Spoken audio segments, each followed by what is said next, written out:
I wouldn't say I'm a specialist in Afro-textured hair.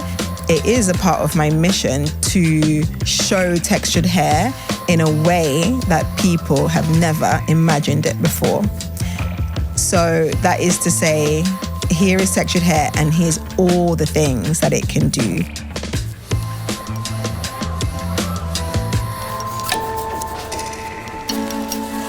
Welcome to Cutting Edge, the podcast, created and brought to you by L'Oréal Professionnel products, an exclusive series about the world's top hairstylists. Through their unique stories, visions, and voices, these rule-breaking artists from around the world share their journeys to success and how they are shaping the future of hairstyling and professional beauty, and how they are elevating the profession to new heights.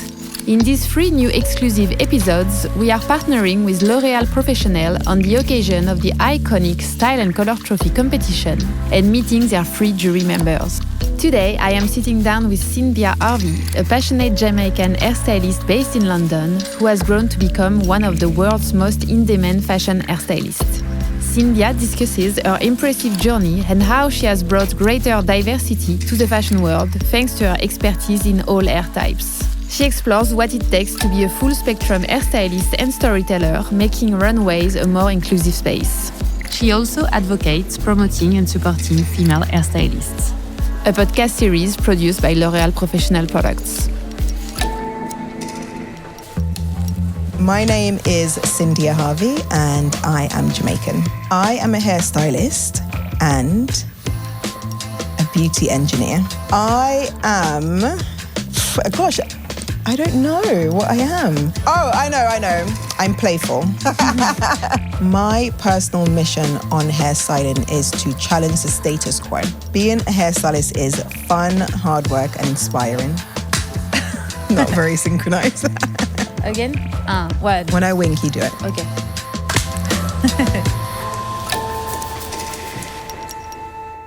Hello, Cyndia. I'm very happy to have you with us today. Welcome in Paris. Congratulations, you are a new L'Oréal Global Creative Contributor and for the first time this year, a jury of Style and Color Trophy. So how do you feel?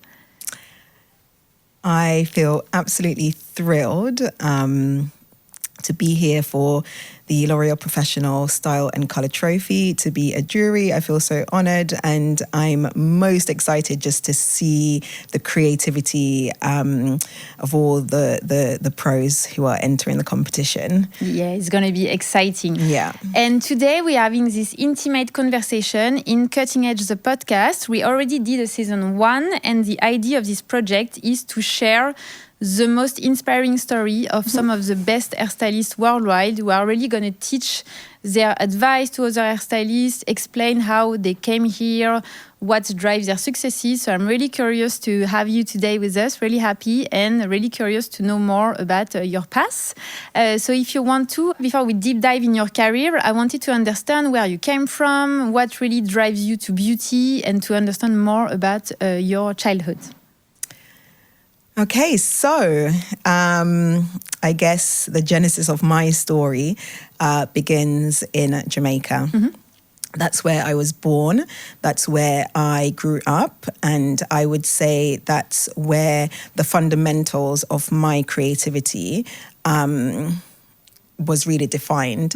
Mm-hmm. My mother was a hairstylist and I spent, a lot of my childhood in a hair salon, and to pass time, I would, just help around the salon.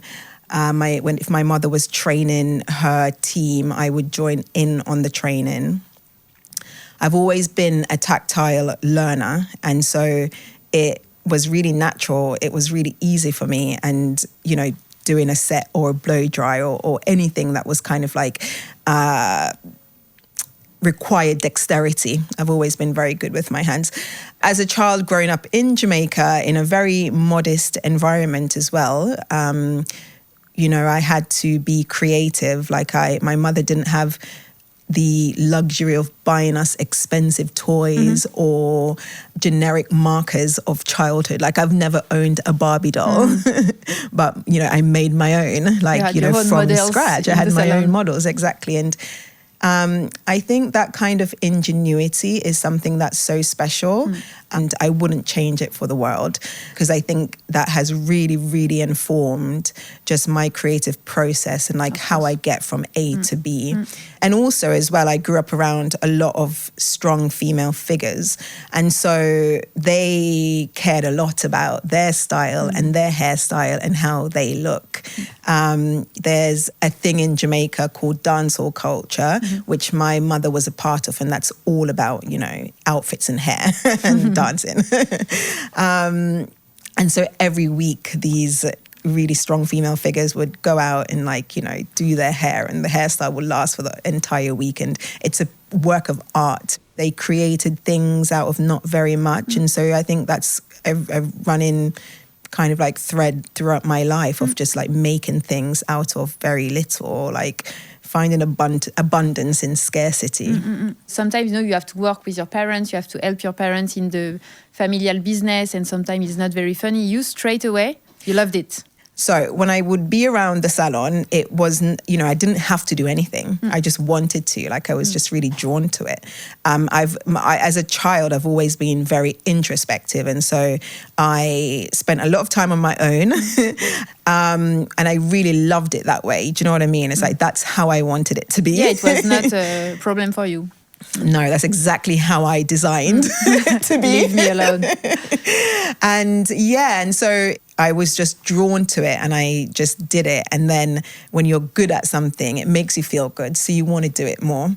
And also I was really obsessed with babies as a child, and mainly because of their hair. I had a little cousin and I would literally give her about 20 hairstyles in one day. Oh my God. Poor baby. Poor child. And so, yeah, it was just something that made me feel really good. And then you moved to the UK, right? When you are just still a child. So I moved to the UK when I was 11 years old. And I moved and lived with my aunts. My parents have really never been together. So I kind of like got on a plane by myself, came to the UK, and then was in the care of people who I'd never met. Wow. But I was excited because the dream that is sold in Jamaica is that, you know, going abroad to live is kind of like, you know, every little child dreams of that, because you get so much opportunities, you know, like bigger and better opportunities there. So I was really excited to go there. Naively, as an 11-year-old, you know, I think not ever considering like how much of a culture shock it would be, which it really was. And I had a really hard time adjusting. And on top of that, I did a year with my aunts. And then after that, I moved in with my dad, who, again, I'd never really had a relationship with my entire life. And he had a lot of demons. And for the 4 years until I was 16, for those years that I lived with him, you know, it was a very violent household. It's like we suffered a lot of violence from the hands of my dad.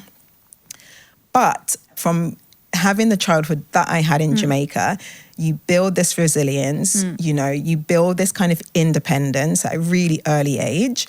So I kind of like really told myself, you know, when I'm 16 years old, out of here, I can leave.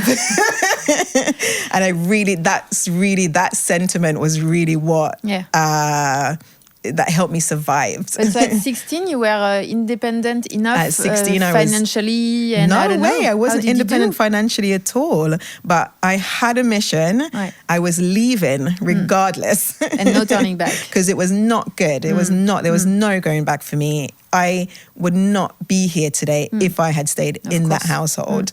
And my best friend, who's still my best friend to this day, I went and stayed with her family for a little while. And then at 16, I was in like a hostel, like a all-girls female hostel for like homeless girls. You know, I knew what I had to do. I went out and got a job straight away. That's where you started to study No. My art? first job was in McDonald's. Less glamorous. Less glamorous, exactly. Oh, you got to start somewhere. You have to start somewhere. So then I was I went to college, so I was still kind of determined to get an education, and I did not want to be a statistic. You know, I wanted to I was going to be the person who left home at 16 and I was going to be successful, at something. I don't know what, but at something. At this time of your life, you put hairstyling on the side, right? You are not really thinking about it anymore? I was just focused on school. And of course, I used to do my own hair, friends' hair at school, but just very kind of not serious. And also, I was very adamant that I wasn't going to be a hairdresser. I didn't want to be a hairdresser because it wasn't looked upon as an aspirational career. So you have to be a doctor, a lawyer, whatever. Which is a very universal immigrant story, that you have to be one of those three professions: lawyer, doctor, hairstylist. Not a hairstylist. No, but even for not immigrants, it's true that hairstyling careers still have this stereotype of you cannot make a good career. And that's also something that we try to change with this podcast, to say we have super successful stylists who come here, who are millionaires, who have many employees, who travel the world, and you can be super successful by being a hairstylist. And because it's a creative work, sometimes creative work are more undervaluated than scientific one. Yeah, and no, you can be as good as. And not every child is academic. I certainly was not. It's I've always been more of a creatively led, I suppose. And so I didn't think about it as a career. So I was working in McDonald's and then going to college. Yes. So then I came to a realize, because I was failing at it really miserably, being in college. And I made the decision a year into doing my A-levels, which is the college qualifications that you do in the UK. I was going to quit everything that I was doing. And I was like, okay, I'm going to lean into doing hair. I'm going to be a hairstylist. For me, it was a really significant moment because hairdressing was something that I knew, A, I was really, really good at, and B, it made me feel really good because I was good at it, you know? So it goes back to my childhood. Yeah. And so I changed my course because they had a hair and beauty department in the same college that I was going to. So the next year I changed and I put all my efforts into that. And it was the best thing that I've ever, the best decision that I've ever made. So I would have been 17 at the time of starting my hair course. I was really flying through it because, muscle memory, all these things came back to me. I was blow drying, setting, and I was also really cocky, just overconfident. Yes, I know what to do. I work in a salon for 5 years. You know what I mean? It's you want a haircut? I've never cut hair before. You want a haircut? Come. But I guess it teaches you the basic and the technical stuff that maybe definitely. You didn't have. Yeah, exactly. So you did the other way around. I did the other way around. And then I remember at college, this girl stopping me in the hall, just walking in the halls, and she stopped me and she's like, oh, do you want to come and be my hair model? I'm doing a hair competition. And I was like, yeah. And so I went to her salon, the salon that she worked in, and it was a black hair salon, the black hair salon in London. And it was very busy, and all the hairstylists were prepping for their different parts of, I think the British Hairdressing Awards. Do you know what that is? Yeah. But the black hair equivalent to that is the Wall Black Hair and Beauty Awards. It was just so vibrant, and I just felt like I need to be there. I need to be here every day. Yeah. And so that day, I decided that I'm going to work in this shop, and I went to the manager and I was like, you have to take me. And she took me on, and I was a junior, and I stayed in that salon for the next 5 years of my career. Oh, wow. I was getting this hardcore training from working in the salon, and as well as finishing my hair course. So, I got all the Caucasian side because that's the only thing the hair course taught.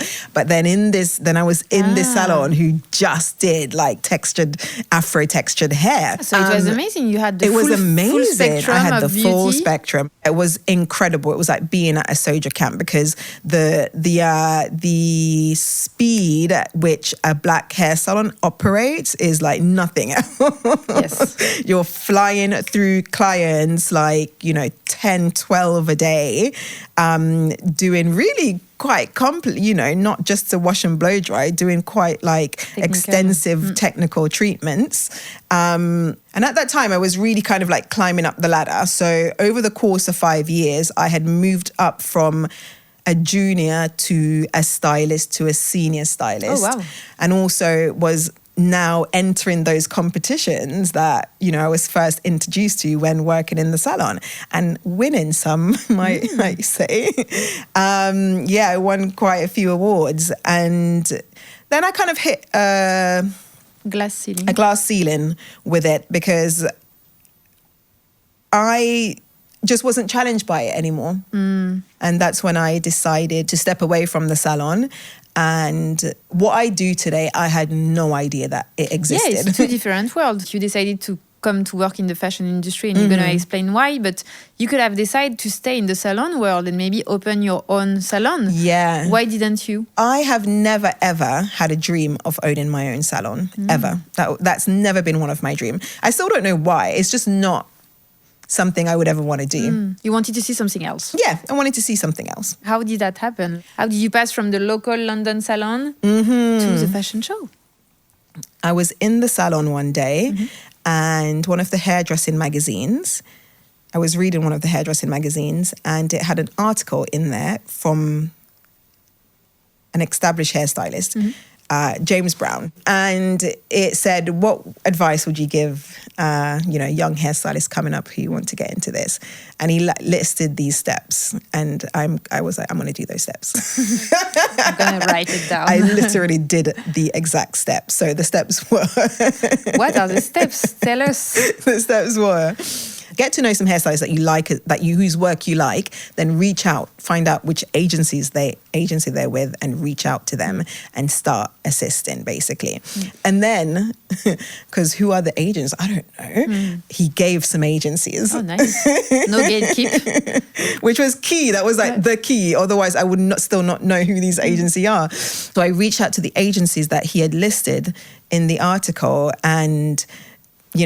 whatever, they get 1 million emails every day, like portfolios looking, and it's really hard to get on a team because everyone's been using their teams for years, and it's kind of like they don't know who I am. It's really about word of mouth as well. And I knew no one in that side of things. And so one day, one of them got back to me, and I think it was just happened to be the right time. It was Fashion Week. People are always looking for extra people. Yeah. And it just was the right time that I got in touch with them. I guess at that time in the industry, this would have been about 2008. And there really wasn't a lot of people even knowing how to do Afro hair in a really, precise and technical way. Yeah. And so I went into with my portfolio and it was all Afro hair, showing all these technical hairstyles, how far you can push it. Yeah. And most of the times girls were just wearing straight, like a weave, straight extension. So it was just like braids, never on the runway. Short Afro, never on the runway. Never. And so I came with this skill that not many people had. To bring something fresh. So yes, exactly. I had something fresh. I had something to offer that not many other assistants had to offer. And so I did my first fashion show with Sam McKnight, who then I was his first assistant for 5 years, over a period of 5 years. Can you explain a little bit who is Sam McKnight for the people who don't know him? So Sam McKnight is one of the great legends in the hairdressing space. He basically created the job that we have today. He's one of the people who created it. An absolute legend and an icon. And he was a fantastic person to have as a mentor. So what did you learn during those years with him? My years with Sam McKnight taught me just kind of set etiquette. I came from a salon background, creating an image, a still image, is a completely different way of working, process of working. How you do the hair is completely different. What products you use is completely different because everything is reacting to everything that's, in that setup, like light, clothes, how do you tell the story? So I had no experience of that. So I was just absorbing like this thing and, you know, just kind of like how everything just happened on set, you know, or how everything came alive on set. And so just watching him was such an incredible like school. And I'm a sponge. It's like I only need to watch you do something twice before I master it in a way. Do you know what I mean? It's like I'm a real sponge in that way. This world can be quite impressive. No, you arrive, you're a young girl from London, you arrive in amazing fashion shows. Yeah. You're like, oh my God, no, I guess. It was extremely intimidating. It was extremely intimidating. But where I always excel is that I'm so confident in doing the work. I can put blinkers on and I can like just be a workhorse. And that's what I was really good at. Yeah. So you work with like Sam for what, 5 years, something like that? Yeah, I would say And then over you a decided period. to go on your own? So after working with Sam for 5 years, it's kind of like now you kind of like, okay, if you want to go to the next level, you kind of like have to go out there and put what you've learned to the test. That's the only way you can progress after that. And so it felt like it was the right time for me to kind of like progress into being completely independent. It was a really hard decision because you become like, you spend so much time with the person you're assisting. But I left and I got signed to an agency straight away. And in fact, one of the agencies that when I first started, I cold emailed and they never responded to me. But now I was signed to them, like full circle moment. Yeah. Within the first 2 years, should I say, I landed a huge Calvin Klein campaign with a photographer who I'd met through, you know, just kind of like working with these up and coming new gen artists. We spent 2 weeks shooting every single celebrity, every single top model, every single like, you know, music artist. He was like the thing at that time. And it was incredible. It was absolutely incredible. And we just had so much fun shooting it. And that kind of like from there. This was a turning point for you? It was a turning point. It was a turning point. And so you were leading all the hairstyle of all the models for all the campaigns? Every single one. Oh my God. Every single one. I think we must have shot, I don't know, like 40 people over the space of like 2 weeks. And I guess or maybe with even more. All different hair textures. I don't know how to say it. Women, like straight Afro. hair, curly hair, afro hair, barbering, like every single thing was naturally covered. So you had your portfolio literally for the next 10 years. Yeah, exactly. Oh, great. And also, actually, through working with Sam, in my first 2 years, I did an Italian Vogue cover. I did, you know, like ID magazine, like all the top magazines within my first year I was working on through either the relationships that I had built myself or through this kind of like relationship that these established people already knew me through Sam, and so they really took a chance on me. Is it at this moment that you did in the same time your short movie This Hair of Mine? Okay, so maybe after like maybe the first 3 years, let's say, of my career, I realized that 90%, if not more, of my portfolio was just on Caucasian models, on Caucasian hair. Without realizing. Until that moment, not truly kind of like realizing, like, you know, like that was the case, because I'd never like laid it all out. You know, it's the moments are so quick. You go from one thing to the next so quick. So you're not really like taking stock of really what it is that you're producing, until when I did, and I noticed that, oh wow, like, and it just felt wrong. It wasn't representative of my skill set. It wasn't representative to me as an individual. Yeah, your values, your background. But it was very representative of the time that we were in the industry. There weren't a lot of black models, like, weren't getting booked. They didn't get the chance. And I don't know, it just kind of like caused this really like intense kind of like reaction in me. And I was like, okay, I'm fixing this. This has to be rectified. You have to do something. And so I decided to make the film This Hair of Mine, showcasing the diaspora in the UK through these traditional hairstyle that connects them to their own personal lineage. So a girl is, even though she's born in the UK, what is her family line, what's her family tree, and kind of like modernizing these really traditional hairstyles. I had a collective of people who helped me brought this to life in the way that I had visioned it. But for you, it was a way to create your new portfolio, but much more, I guess. Yeah. The diaspora of women coming from a country and then arriving somewhere where maybe their hair are less desirable, accepted. So it was a manifesto. Maybe. It was a manifesto. Yeah.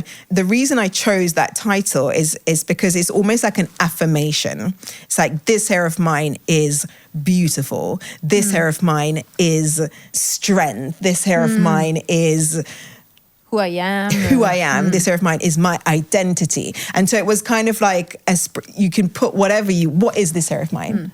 This hair of mine. It's my history, it's my lineage, it's my tradition. Congratulations, it was very beautiful. Thank you. Very nice film. Did you watch it? Yes, of course. Oh, amazing. I prepared my interview. No, we watched it.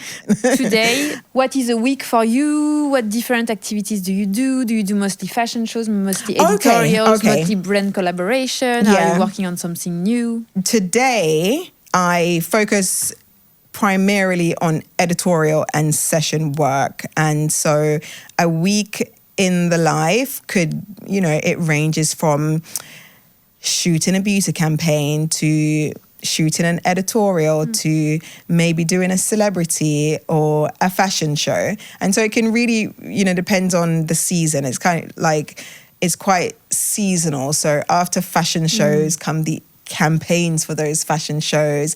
In between that are the editorials that then showcases the fashions that has been shown that season for magazines, and then it repeats itself again.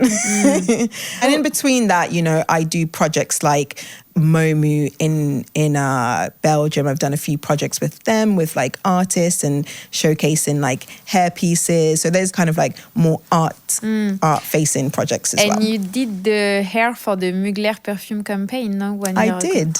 This campaign was insane. I loved it. This podcast is also to give idea and piece of advice to hairstylists. We know that there are still hairstylists who are not feeling super comfortable on texture hair, who don't know how to do it. What advice would you give to them, and how could they start, to get better and to be more inclusive in their way to welcoming clients? I think first of all is any hairstylist who doesn't know how to do like a full spectrum of hair, especially Afro textured hair, don't be afraid to say you don't know. Because I think people, they clam up because they don't know and they feel that they shouldn't, and are kind of embarrassed to kind of like admit that they don't know, and then you just hold yourself back. Just like own up, say, okay, it's something that I've missed, I haven't done it, and that's the first thing to do. And like ask questions. Don't be afraid to ask questions. And don't be afraid to go out and get the training. It's fine if you don't know it. What's not okay is not taking the step to get to know. Yeah. And anyway, as a hairstylist, I think you always need to train yourself. Always needing to train yourself. Yeah. Products. If you're a specialist in colouring and say you're a specialist in blonde, you should also be able to do blonde and Afro textured hair. You should make it a point to also have that in your wheelhouse. And do you think that this Hair of Mine documentary made you switch a little bit to this specialist hairstylist, or you are still doing the full spectrum and as much on Caucasian hair or blonde hair or curly hair, coily hair? I wouldn't say I'm a specialist in Afro textured hair. It is a part of my mission to show textured hair in a way that people have never imagined it before. So that is to say, here is textured hair and here's all the things that it can do. Whenever I have a textured hair model talent in my chair, I'm always trying to push the conversation and trying to push the limits of what people put on textured hair. So you think it can do this, but I'm going to show you that it can do A, B, C, D, E, and F. Yeah. It's really important to like give the same level of fantasy in hairstyling as you would see on Caucasian hair, in Afro hair, in a way that is healthy for Afro hair, because obviously Afro hair has to maybe go through a few more steps to get to something. That's really a big part of what I do. I think it's even more playful for hairstylists to work on Afro hair. So much more playful. I mean, it's like you have like an unlimited amount of like things that it can do. Is this hair that just stands up against gravity. You talk a lot about storytelling. It's a big part of your work. Can you tell me more? Yeah, so, I think the technicality of my work is obviously important, but without the storytelling, it falls, it can fall a little bit flat. I'm always more interested in how looking at an image make me feel, rather than, oh my God, like someone did the perfect ponytail. It's like perfection for me, I don't value that. Yeah, you need to put yourself in the shoes, I guess, of the creative director. Yes. To say, here is what he's trying to say with his clothes. I need to maybe emphasize with the hair. Yeah. So I guess it's a collaboration. It's a collaboration, exactly. And you get to showcase this, particularly in fashion shows. I had also a question about the industry, because as we know, it's still a very male-dominated industry. And I think you're also concerned by that. And you try to put forward women. Can you tell me more? Yeah, so it is a male-dominated industry, certainly in the session and editorial space. There are a lot of women working. However, there aren't a lot of women who are occupying the space, like those really, really top level spaces. And for me, I think obviously, as someone who's working in that space, it's my responsibility to usher in a new generation of female hairstylists who can represent us in that space as well. And do you see that changing already? Very little by little, I suppose. Yeah. If you go onto an agency and you look at a roster of their like beauty roster, and then it really becomes stark. You're like, oh, like there's kind of like 2 women to like 10 male hairstylists that is signed to agencies, you know what I mean? I think there's more women in like the celebrity space and maybe like even the salon space. There are a lot more. I think it's like maybe on a bit more even ground. But in the editorial space, like the women are just not like being ushered through. And I don't know why that is. I think it's perceived, the editorial space is perceived as a really physical, there's lots of moving parts and it's like, you have to be quite physical. But now they have role models like you, so they're going to have more female leaders in the editorial beauty industry.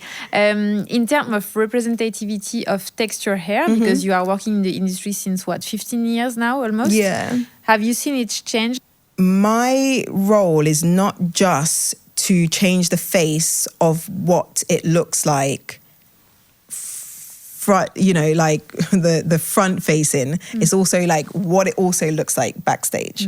When I started working backstage, again, it was me, 1, 2, maybe 3, black hairstylists backstage, black models, the wider team, what it takes to make that final image, So I would say that it's definitely changing, and it's a lot more diverse.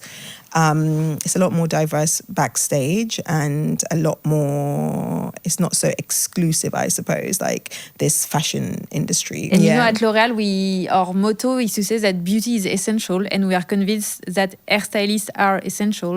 And I think it's a good example with you because, it's just about fashion, but finally, you're changing the representativity of, the model we see in the magazine, the hair that they have. Absolutely. I think it's very important to be representative. That's, like the next black model will look up to that model and think, oh my God, like, if you don't see yourself represented in culture, you think that you can't do that thing for most people. Of course, some people go against the grain immediately.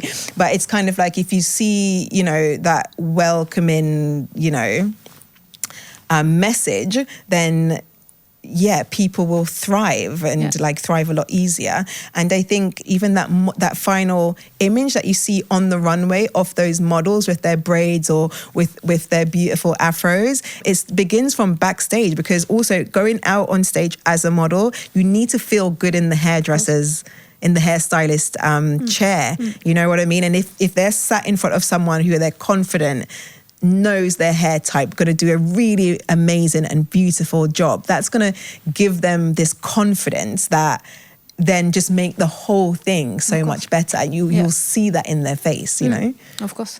I know that you are a mom yourself. Is it sometimes challenging, I guess, to take care of a child and then handle these crazy timings of Fashion Week and stuff?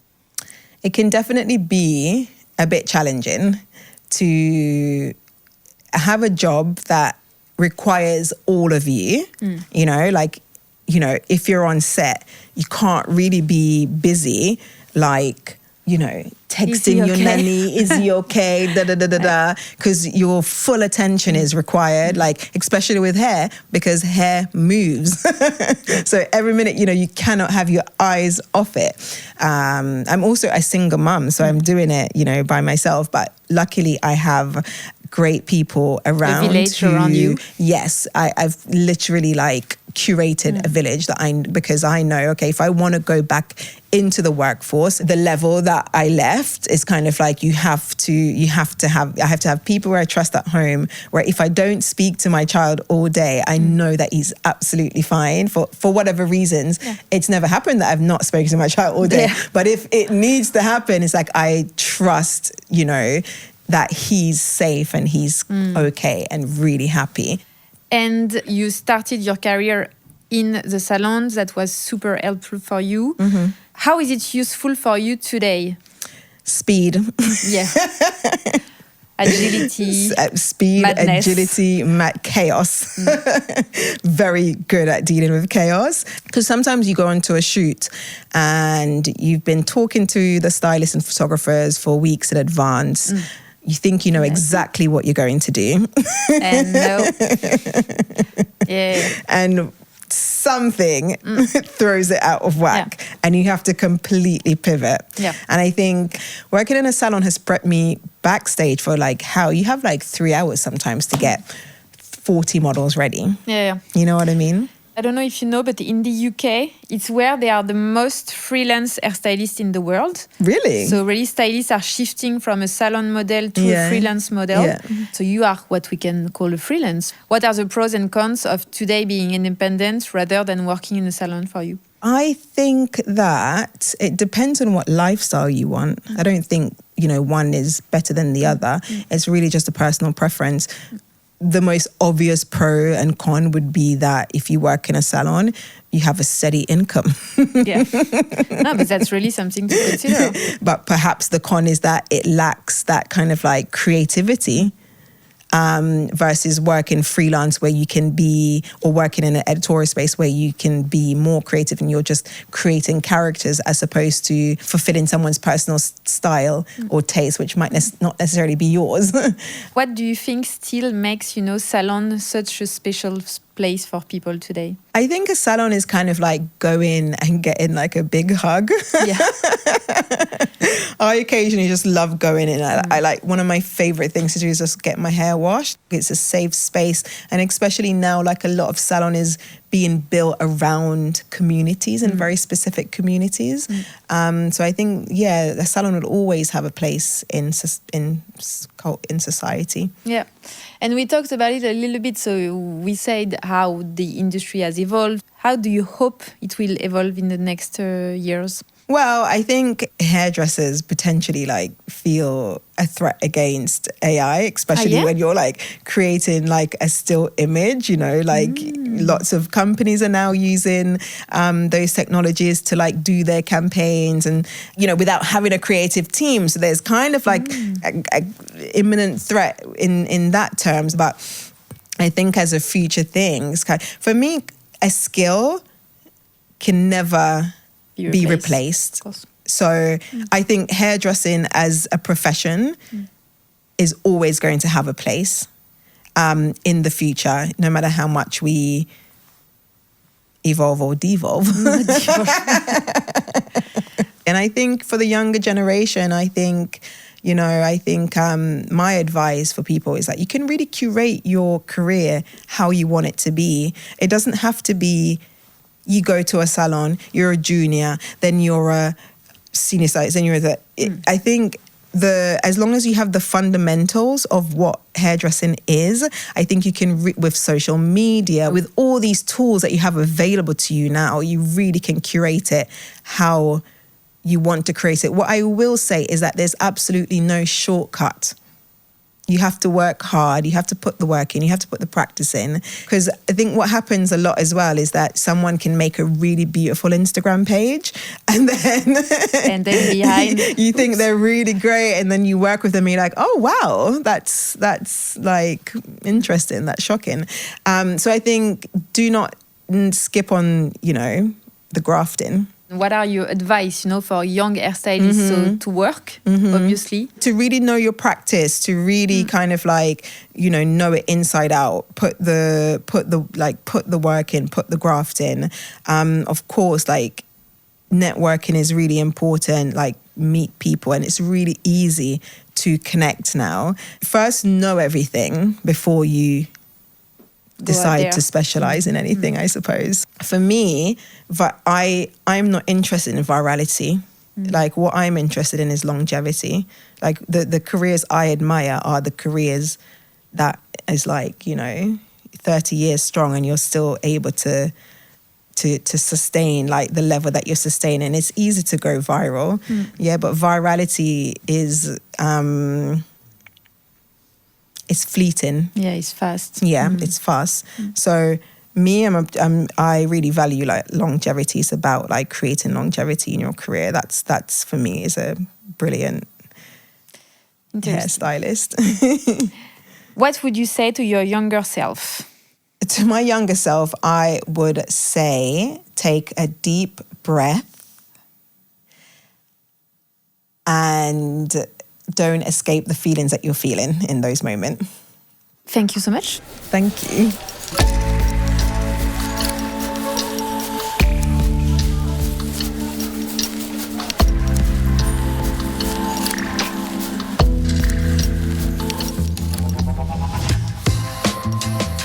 It is such a joy to discuss with Cyndia and to be inspired by her enthusiasm and vision of the professional beauty industry. She is not only the beauty engineer she introduced herself as, but also a brilliant figure in blending cultures, a representation shifter, and a creator of full-spectrum artistry. Hearing her speak, the world of beauty seems vast and limitless. As they say, she's one of a kind. Thank you for listening to this new episode of Cutting Edge, the podcast, an exclusive podcast series by L'Oréal Professionnel products. Don't hesitate to subscribe and rate this podcast. And remember, all our episodes are available on every major streaming platform.